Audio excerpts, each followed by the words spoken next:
presidente del Banco de Estado, Daniel Hochman, aquí en Mesa Central. Daniel, muchas gracias por la gentileza de estar acá. Buenos días. Muy buenos días. Aprovecho de felicitar a esta radio porque está cumpliendo, entiendo, 10 años. La próxima semana cumplimos 10 años, el 21 de abril. Así es que muchas felicitaciones. Me siento parte, Fuiste parte, sí. claro, de la celebración. Así es que Por muchas eso te tuteo, felicitaciones. solo porque fuiste parte de esto. Sí, pues estuviste 4 o 5 años como columnista, ¿no? Así Sí. es. Así que muchísimas gracias por ese aporte también. Así que nada, vamos a tener, el próximo lunes empezamos un montón de celebraciones de estos 10 años. Lo que no sé si está para celebrar es la situación económica, particularmente toda la incertidumbre, a pesar de lo que pasó la semana pasada con el retroceso aparente de Trump. ¿Cómo lo ves? Bueno, hay mucha incertidumbre. Creo que esa es la palabra dominante en este momento a nivel económico. Hay una incertidumbre enorme, sobre todo con estos anuncios que van, que vuelven. Y eso es más permanente, creo yo. Independientemente de cómo se estabilice la situación arancelaria propiamente tal, de cuáles sean sus impactos, yo creo que el hecho de tener liderazgos tan importantes, tan poderosos, que están permanentemente cambiando de un lado para otro sin que se entienda muy bien qué es lo que quieren lograr, genera un ambiente generalizado de incertidumbre. Y yo creo que vamos a tener que acostumbrarnos a vivir con esa incertidumbre. Ahora, el impacto para Chile del tema arancelario es acotado. Chile está en una buena posición en este momento con una economía estabilizada que está empezando a crecer. Aprovecho de mencionar también que independientemente de que lo que ocurra en la próxima elección, ya había un cierto consenso absoluto sobre la necesidad de tener una agenda de crecimiento y de inversión muy compartida. Entonces estábamos en un buen pie. Siento yo que independientemente del futuro político estábamos también estamos alineados con la necesidad de una estrategia de crecimiento importante para el país, pero ciertamente que esto genera un problema. La parte arancelaria, en el caso chileno, estuvo desde siempre limitada a este 10%, donde además se eximían, ¿verdad?, el cobre, la madera, que son las principales exportaciones del país a Estados Unidos, pero que ciertamente mantenía ciertos focos muy relevantes, que Mm. son para ciertos los exportadores, por ejemplo, del área agrícola, mucha preocupación. Es muy evidente todo en eso, en lo productivo, en el comercio, en fin, en las cosas materiales que se transan. Pero a la banca, cómo le afecta? Yo te diría que acá hay varias cosas. Por una parte está este tema arancelario y la pregunta es si a nivel, por ejemplo, de la banca, del sistema financiero, pueden surgir herramientas, instrumentos financieros que permitan a aquellos afectados por los aranceles, pensemos por ejemplo en un exportador agrícola, que le permitan tener un poquitito, mitigar todo este riesgo y toda esta incertidumbre. Te pongo, aquí van a haber como dos riesgos que va a enfrentar un exportador. Por un lado tienes el riesgo asociado con que tienes una demanda que en principio está debilitada, pero por otro lado tienes un tema de precios que no necesariamente tiene que ver con el precio internacional de la cereza o del arándano, sino que puede tener que ver con que el tipo de cambio empieza a ser volátil. Y por lo tanto, para los exportadores ese es un tema relevante siempre en Chile, pero sabes que viene un periodo de volatilidad y por lo tanto la pregunta está si podemos, por ejemplo, generar seguros cambiarios, seguros que permitan mitigar esos riesgos. Y hay condiciones en las que la banca lo puede hacer. Yo creo que sí, tenemos que enfocarnos en ver cuáles son el conjunto de medidas que permitan mitigar esos riesgos. Daniel, Pero sinceramente, el principal riesgo que enfrenta el país, eso es una agenda importante. El tema de cuáles son las medidas puntuales que permiten resolver a los más afectados directamente por los aranceles, ese es un tema y hay que enfocarse de manera importante en eso. Pero los riesgos más grandes tienen que ver con una potencial crisis económica y con eventuales, estas olitas que se generan afectan todos los mercados. Por ejemplo, lo que estaba pasando con los bonos del Tesoro norteamericano, que han estado teniendo un comportamiento que para algunos es un poquitito paradójico, con tasas de interés que en principio de largo plazo que empiezan a verse al alza en circunstancias que debieran estar cayendo.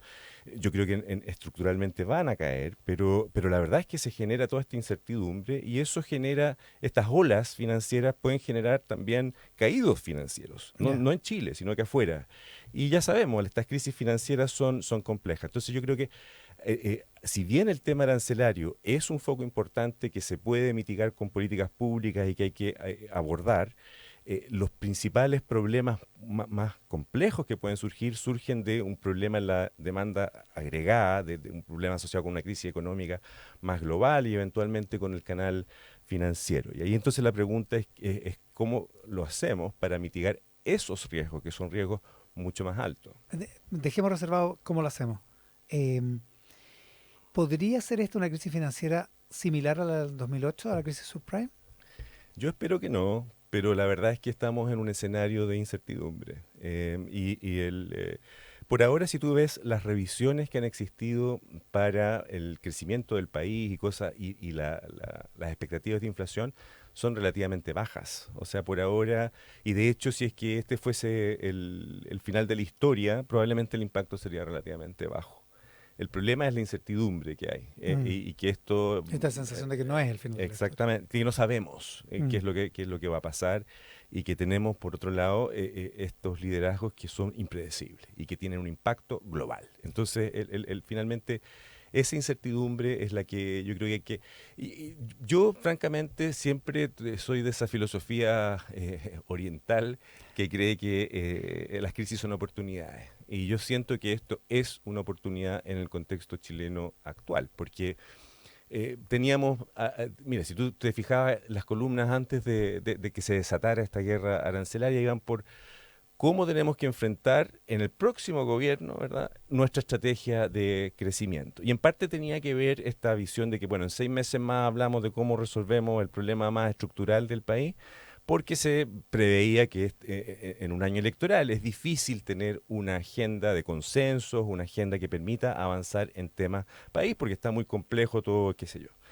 Y yo creo que eso ahora es una oportunidad, porque efectivamente no queda otra para enfrentar este tipo de problemas que tienen que ver con un riesgo, una amenaza más bien del exterior, que unirse, que generar, ¿verdad? La reunión, por ejemplo, de la Mm. semana pasada del ministro de Hacienda con los ex ministros de Hacienda y ex autoridades del Banco Central apuntan en esa dirección, apuntan a tenemos Claro, que gente de signos políticos. muy Sí, distinto, po. claro. Mm. Entonces yo creo que la postura que ha tomado el gobierno es adecuada. El ministro de Hacienda está, y el gobierno en general está apuntando a la idea de que la reacción del país frente a esta amenaza externa tiene que ser una reacción de Estado, una reacción del país. Y eso requiere coordinación, bueno, obviamente al interior del Estado, los distintos ministerios tienen el aparato público tiene que responder coordinadamente para mitigar, tener medidas que favorezcan, por Mm. ejemplo, a los exportadores en este contexto, pero al mismo tiempo también mucha coordinación entre el Estado y los privados. Y yo creo que, dado que finalmente el riesgo más importante no es necesariamente el vinculado con los aranceles propiamente tal, sino que el tema de crecimiento, por ejemplo, es el momento tal vez de acelerar una agenda de crecimiento en un contexto en donde tal vez sí es posible conseguir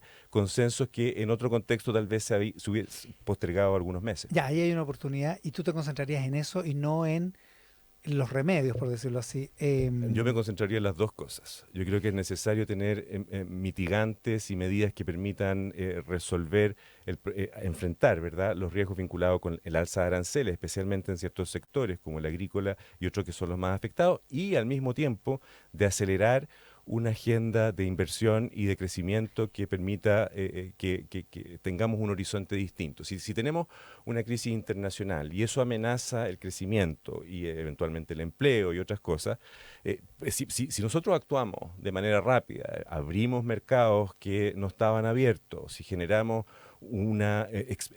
hacemos una agenda, ¿verdad?, express legislativa, una ley corta que permita abordar problemas de permisología, problemas asociados con cualquier cosa que permita destrabar la inversión, yo creo que eso es un tremendo, de hecho es una oportunidad, porque nos podemos presentar al mundo como un país que está en muy buena posición, que ha sido muy serio históricamente y que en este momento está disponible para que la inversión que se haga en este país tenga proyecciones de largo plazo. Por ejemplo, uno puede acelerar todo lo vinculado con hidrógeno verde, todas estas industrias también que estamos, ¿verdad?, a puertas de iniciar. Es momento también de acelerar cualquier medida que apunte a incentivar la inversión en el país. Y eventualmente llevarle la MEN a Estados Unidos.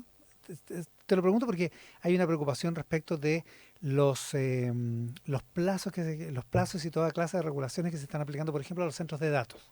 Hay una preocupación expresa de Estados Unidos por eso. ¿Podría ser eso, un fast track para eso? ¿Podría ser Mira, esto un va a tipo de generar, solución? yo creo que hay que pensar un poquito fuera de la caja. Efectivamente, ha habido ciertas trabas asociadas con la inversión en cosas como data centers.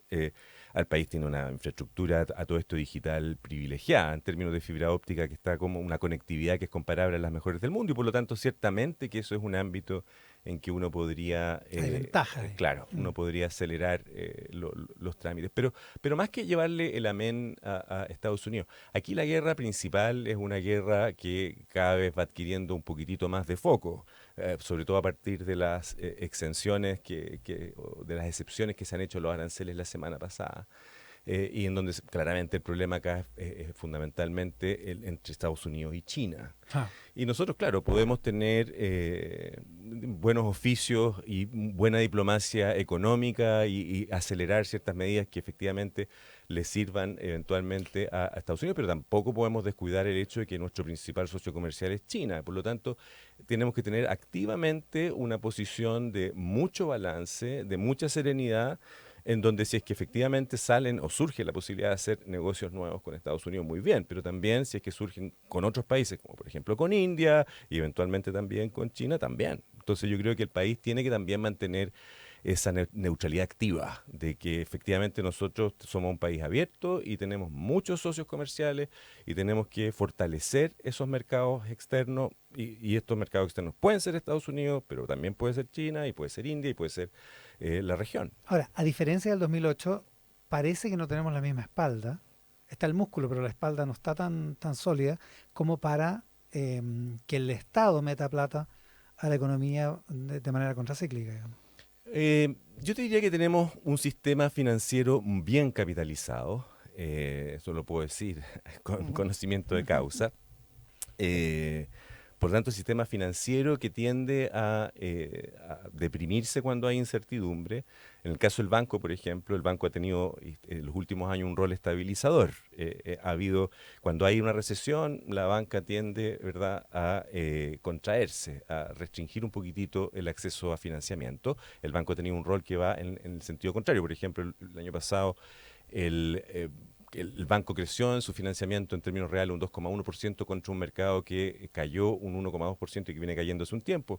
El rol contracíclico o estabilizador del banco está en este sentido garantizado. El Y banco está financiado. está bien capitalizado y estamos en condiciones de tener un rol contracíclico si es que eso fuese necesario. Y por otra parte, a nivel más bien del país hay espacio, creo yo, porque si bien es cierto que se ha hablado mucho de que no hay un peso, de que la situación fiscal es compleja, eso es cierto, pero también es cierto que los niveles de endeudamiento del Estado chileno en términos comparativos son relativamente bajos. Y además hay cierto espacio todavía asociado con la política monetaria. Entonces, yo creo que tenemos herramientas para navegar esta crisis de manera exitosa como ha sido en el pasado. Estamos con Daniel Ojo, el presidente del Banco de Estado.